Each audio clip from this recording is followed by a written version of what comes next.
जो भाजपा की हार है तो भाजपा का जो कैडर वोटर है वो निश्चित रूप से तिलमिलाया हुआ है। अगर जो भी पार्टी मिल्कीपुर का चुनाव फतेह करती है, सेन साहब, क्या समीकरण हो सकते हैं, क्या मूल मंत्र हो सकते हैं जिसको अगर पार्टी फॉलो करे आपके हिसाब से? कौन से वोट बैंक को भुनाया जाए, किस वोट बैंक को अपनी तरफ आकर्षित किया जाए? देखिए इस समय अगर आप वोट के नज़रिए से देखते हैं तो लोकसभा में अवधेश जी अनुसूचित तबके से अकेले थे। ठीक है।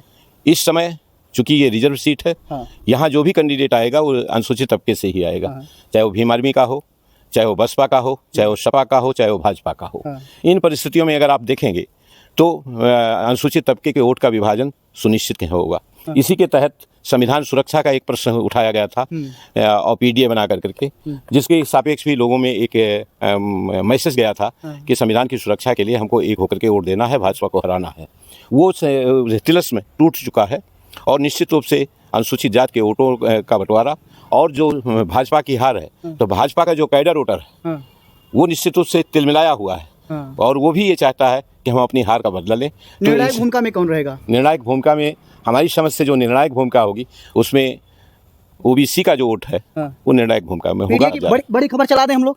बिल्कुल बड़ी खबर चला दें। बिल्कुल बड़ी खबर। अरविंद सेन यादव पूर्व आईपीएस भारतीय कम्युनिस्ट पार्टी से जो है उम्मीदवार रहे लोकसभा में, और इनका कहना है कि ये उपचुनाव में किसी न किसी पार्टी को वो प्रेजेंट करेंगे, यानी किसी न किसी पार्टी के साथ में आएंगे। अब देखने वाली बात होगी, सपा के साथ आते हैं, बसपा के साथ आते हैं, आजाद समाज पार्टी के साथ आते हैं, या कांग्रेस के साथ आते हैं, भाजपा के साथ आते हैं। नहीं, निश्चित रूप से जो कैंडिडेट अच्छा होगा उसके सापेक्ष में जाऊंगा और आम आवाम से अपील जरूर करूंगा कि एक साफ सुथरा इंसान, मिल्कीपुर की जो एक राजनीतिक इतिहास रहा, मिल्कीपुर की एक जो वोट देने की पद्धति रही है, सत्ता के विरुद्ध एक काम करने की और एक ऐसे इंसान को चुनने की पद्धति रही है जो उनके बीच का होता था, उनके सुख दुख में शिरकत करता था, उनकी लड़ाई लड़ता था। बाबूजी के साथ यही हुआ था और मिल्कीपुर की जनता ने ही उनको उत्कर्ष दिखाया था। राजनीति में बड़ा जमीन आसमान निश्चित रूप से अंतर आया है, लेकिन फिर भी अगर आप लोगों ने सुना है बाबूजी के बारे में, तो साइकिल से चलते थे, मोटरसाइकिल से चलते थे। जी बिल्कुल सही। फॉर्च्यूनर नहीं, अब तो लोग लग्जरी गाड़ियों में फॉर्च्यूनर और बीएमडब्ल्यू के लोग से चलने वाले लोग प्रत्याशी के रूप में आ रहे हैं। जनता को उन्हीं में से सिलेक्ट करना है, लेकिन हम ये चाहते हैं कि वो सिलेक्ट हो, भले वो फॉर्च्यूनर से चलता हो, लेकिन जनता के बीच का, जनता के सुख दुख को समझता हो, उनके बीच में रहता हो, उनकी क्या कहते हैं पीड़ा में मरहम लगाता हो, और जब उनके साथ कोई अत्याचार होता है उसमें लड़ाई लड़ने का काम करता हो। ऐसा व्यक्ति अगर कोई है तो उसके साथ जनता को जाना चाहिए और शायद संभवतः मैं भी उसी को सपोर्ट करने की स्थिति में पहुँचूंगा।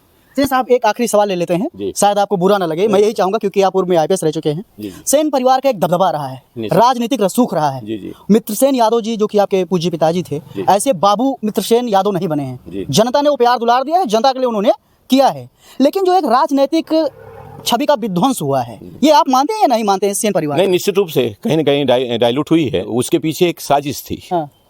और जो आज की तारीख में अगर आप समाजवादी पार्टी को और दूसरी पार्टियों के लोगों को पूछें, मैं आपसे एक प्रश्न करना चाहता हूँ, क्या आप क्या बता सकते हो फैजाबाद का अगला सांसद कौन है? ऐसा कोई व्यक्तित्व, ऐसी कोई पर्सनालिटी, राजनीतिक पर्सनालिटी जिसकी पहचान जिले स्तर पे हो और वो नेता बनना चाहता हो? आज की हालात ये हो गए हैं कि लोग पार्टी का टिकट लेकर के आते हैं, पार्टी के नाम पे और जातीय समीकरणों के नाम पर चुनाव जीत के चले जाते हैं, लेकिन उनका राजनीतिक रसूख नहीं बनता है। जो मिल्कीपुर की थाती राजनीतिक थाती, जो मिल्कीपुर की पहचान, जो फैजाबाद की 89 में बाबूजी ने जो जीत करके जो पहचान बनाई थी, फैजाबाद की राजनीतिक स्थिति की, फैजाबाद के वोटरों को कि एक समझदारी का परिचय दिया था, वो चीज़ आज की तारीख में नहीं है। आज सभी लोग जान रहे हैं कि जातीय समीकरणों में सिमट करके पार्टी के वोटों को लेकर करके लोग सांसद और विधायक हो जाते हैं, लेकिन उनकी राजनीतिक पहचान नहीं बन पाती। इसलिए कोई बाबूजी नहीं बन पाएगा। नहीं, इसके लिए जो सामाजिक राजनीतिक हालात हैं उनको जिम्मेदार मानते हैं, जो जातीय आधार पर लोगों को वोटिंग का पद्धति है उसको जिम्मेदार मानता हूँ, और जो क्या कहते हैं आर्थिक पहलू और सत्ता का जो रसूख है वो जो जिस तरह से उसमें काम कर रहा है राजनीति में, और जो धार्मिक वातावरण है, ये चीज़ें उसमें प्रभावी हुई हैं और निश्चित रूप से ये राजनीति को प्रभावित कर रही हैं, और इन्हीं के तले आज की नेता लोग काम भी कर रहे हैं। अच्छा।